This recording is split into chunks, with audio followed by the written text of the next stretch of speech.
안녕하세요. 한겨레경제연구소 이원재입니다. 오늘은 창조성에 대해서 이야기를 좀 해보려고 합니다. 여러분들의 보스는 늘 창조성을 요구를 하시죠. 어느 직장이나 마찬가지입니다. 그들은 팀원들이 창조적 아이디어를 내지 않는다고 투덜투덜 거리기 마련이죠. 그런데 팀원들은 늘 자기 보스 때문에 자기가 창조성을 발휘하지 못한다고 여기기 마련입니다.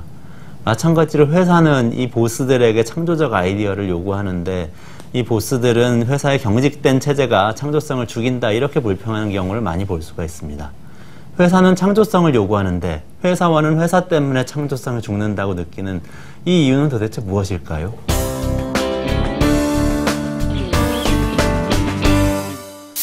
하버드 경영대학원의 테레사 에머빌 교수의 연구 결과가 있습니다. 이 이유를 설명을 했는데요. 그 이유는 사람들이 경영 현장에서 말하는 창조성이 어떤 의미인지 정확하게 파악하지 못하기 때문에 이런 오해가 생긴다는 것입니다. 창조성에 대한 가장 큰 오해는 경영 현장에서 쓰이는 창조성이 문화예술 분야의 창조성과 같은 것이라는 생각입니다.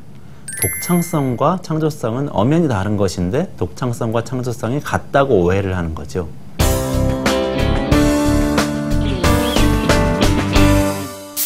기업의 관리자들에게 경영의 여러 분야 가운데서 가장 창조성이 불필요한 분야가 어디냐 이런 질문을 한번 던져봤습니다.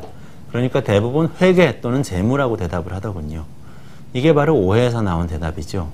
회계나 재무는 예술적 창조성이 필요한 분야, 그러니까 독창성이 필요한 분야가 아닙니다. 그러나 창조성은 사실 매우 필요한 분야입니다. 예를 들면 대금 납입 기준이 아니라 발생 기준으로 매출과 비용을 기록하는 발생주의 회계라는 것이 있는데요. 이것은 바로 창조성을 아주 높게 발휘한 회계 담당자들이 발명한 것이라고 할 수가 있습니다. 발생주의 회계가 기업 경영에 끼친 영향은 어마어마하죠. 예술적인 창조성, 즉 독창성은 경영 현장에서 사용할 수 있는 창조성을 구성하는 한 가지 요소에 지나지 않다. 이게 에머빌 교수의 결론이죠. 경영 현장의 창조성은 독창적 사고 능력의 전문성과 동기부여가 겹쳤을 때 나타난다. 이렇게 설명을 하고 있습니다. 독창적인 사고 능력은요, 사람들이 문제를 푸는 방식과 관련된 영역입니다. 예술적 창조성과 유사한 요소죠. 개인의 성향에 상당 부분 의존하게 됩니다. 예를 들어서 제약회사의 연구원이 창조적 신약을 개발하려면 항상 뭔가를 섞어보고 거꾸로 뒤집어보고 이런 일을 하면서 새로운 아이디어를 적용시켜보는 일을 좋아해야 되겠죠. 또 어려운 문제를 자기만의 방법으로 풀어내기를 좋아하는 성격을 가진 사람들, 이런 사람들이 신약 개발 가능성이 높을 겁니다. 그 다음으로 전문성은 독창적 사고 능력이 실제로 현실화될 수 있는 기반을 제공합니다. 전문성이란 사람이 자신의 일과 관련해서 알고 있으며 또 실행할 수 있는 모든 것입니다. 제약회사 연구원의 예를 다시 들어볼까요?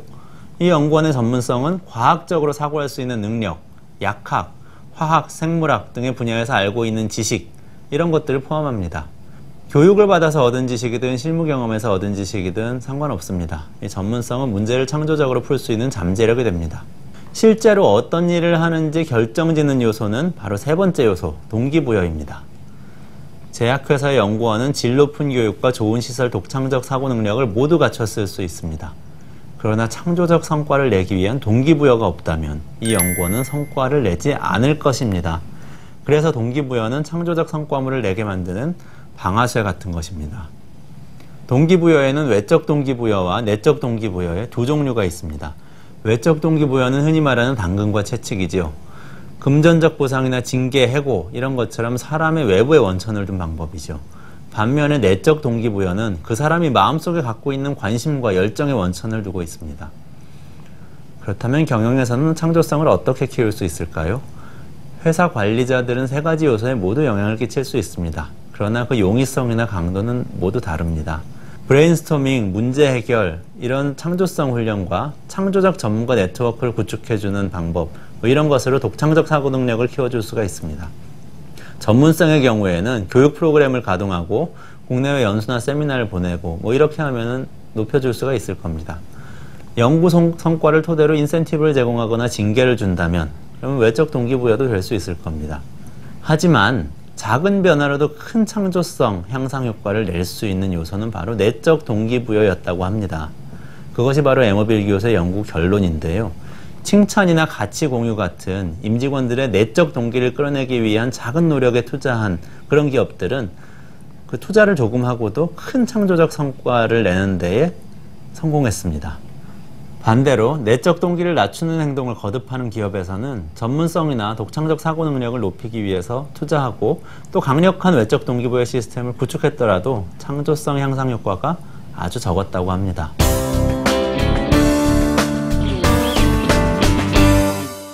여러분들 바로 옆자리에 있는 동료의 어깨를 좀 두드려 주십시오.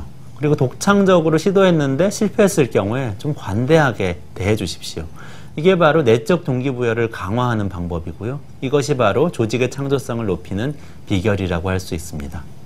5분 경영학 오늘은 여기까지입니다. 고맙습니다.